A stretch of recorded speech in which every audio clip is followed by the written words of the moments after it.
Good morning, South Elementary. I stopped at the Blair Road Landing down by the river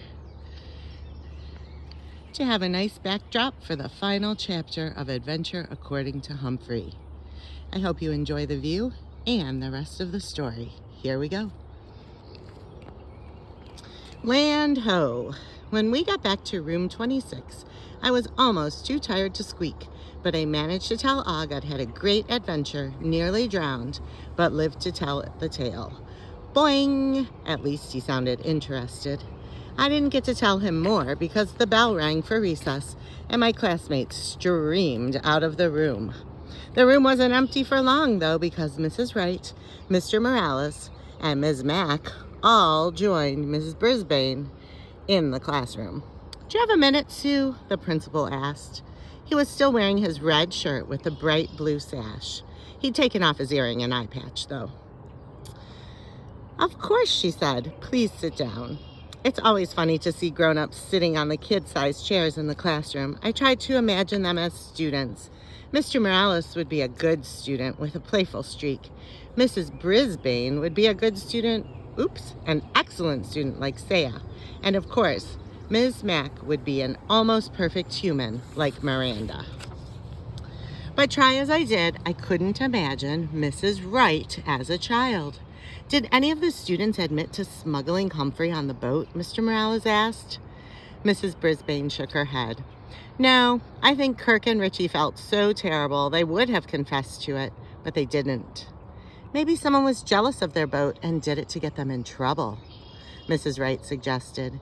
"Maybe," said Mrs. Brisbane, "but I just can't imagine any of my students doing that." Mrs. Wright sniffed loudly. "I know you think all your students are perfect," she said, "but someone had to do it. He certainly couldn't have gotten there all by himself." Suddenly, everyone turned to look at me. "I didn't plan on going along," I squeaked in self-defense. "It just happened." Ms. Mack laughed her lovely tinkling laugh. "He's been known to get out of his cage before," Mrs. Brisbane said, "but Bert fixed the door, so he can't get out." Mrs. Wright stood up and clomped over to my cage. "Even if he could open the cage, you can't tell me this little rat or guinea pig or whatever he is could possibly get down from the table, run all across the room, and get in the boat by himself. Impossible. Simply impossible." "I'm a hamster," I squeaked back at her, "and it's not impossible." "Boing, boing, boing," Og chimed in. This time, everyone laughed, except Mrs. Wright. I guess Mr. Morales was sorry he'd laughed. "You have a point, Ruth." Mrs. Wright sniffed again. Maybe she was allergic to hamsters. "We can't have animals running willy-nilly around the school, on the buses, and on picnics." "It was only one animal," Mrs. Brisbane said softly. The bell rang again, and Mr. Morales stood up. "Look, Mrs. Brisbane has been handling her students and their problems for 30 years. I think she can handle this one. Let's move on." He left, along with Ms. Mack and Mrs. Wright. Just before my friends returned from recess, Mrs. Brisbane came over to my cage and jiggled the door. It was fastened tightly, of course. "Humphrey, I must say, life is never dull with you around." "Thanks," I squeaked. "That's what a classroom hamster is for." After school, when we were alone, I told Og the whole story. When I finished, I remembered something else. I have to say, Og, that as I was about to sink, I thought of you. It was strange to remember seeing his goofy face flash before me.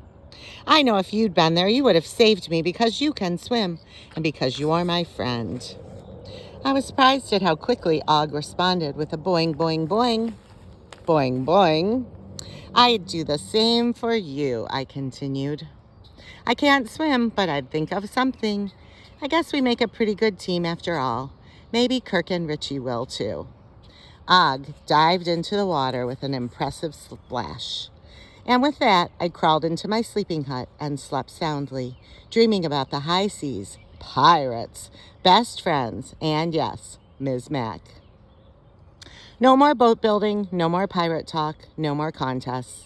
The very next day, we were back to regular old school again. But after my close call with Davy Jones' locker, I didn't mind. Not that the subject of the boat race didn't come up. Mrs. Brisbane began the day with a very serious look on her face. Boys and girls, we still don't know who sneaked Humphrey into that boat and onto the bus.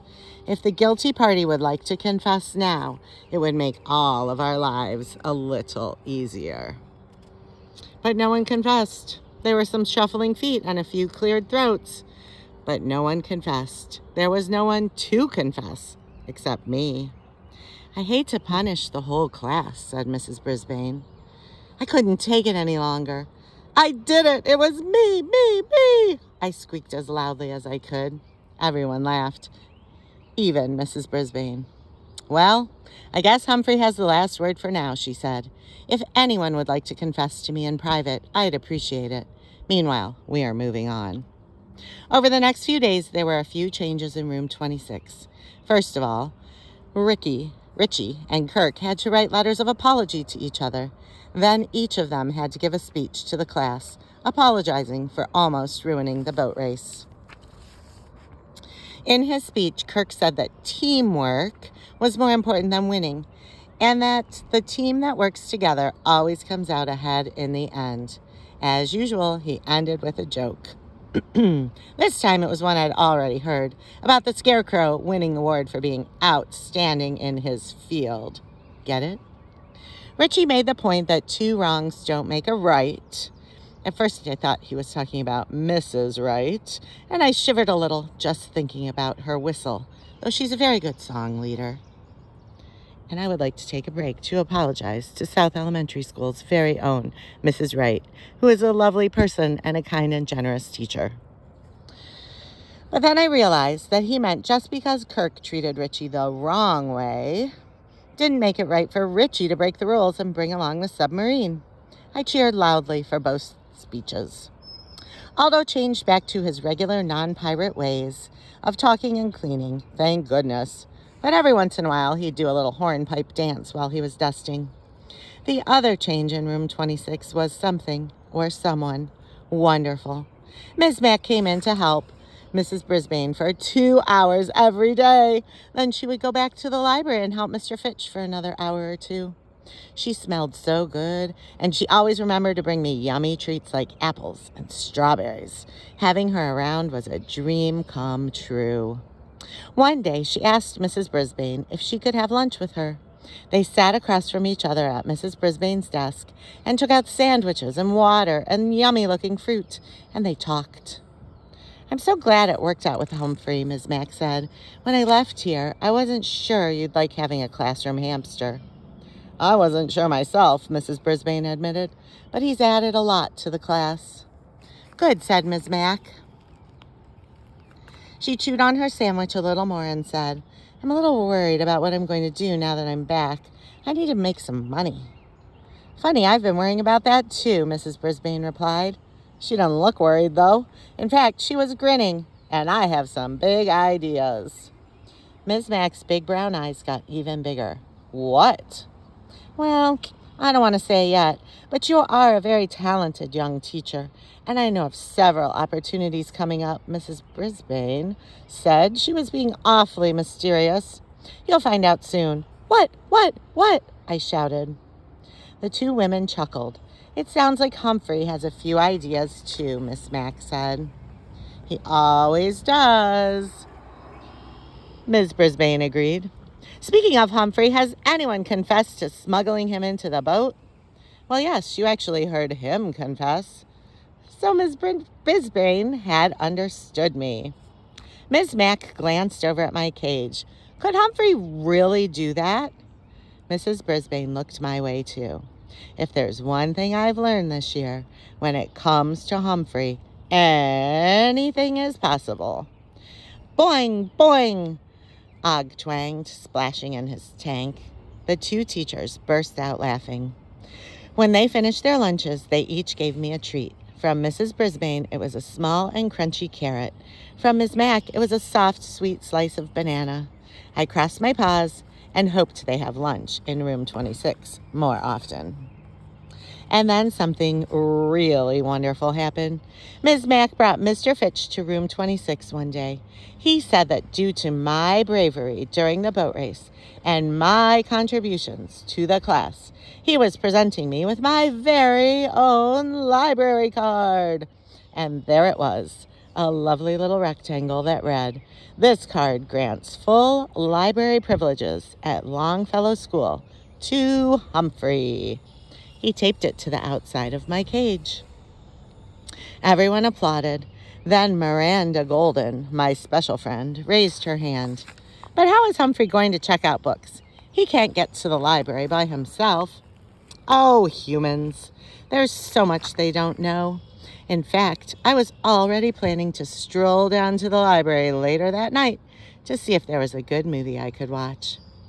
"We'll just have to help him out," Mrs. Brisbane answered, just like he's always helped us. "Hooray for Humphrey Dumpty!" AJ suddenly shouted. My friends all joined in, and I even heard Og say, "Boing!" in agreement. "Thanks, mateys," I squeaked back happily. Hooray, hooray, hooray. Even a pirate can say thank ye, mateys, from Jolly Roger's Guide to Life.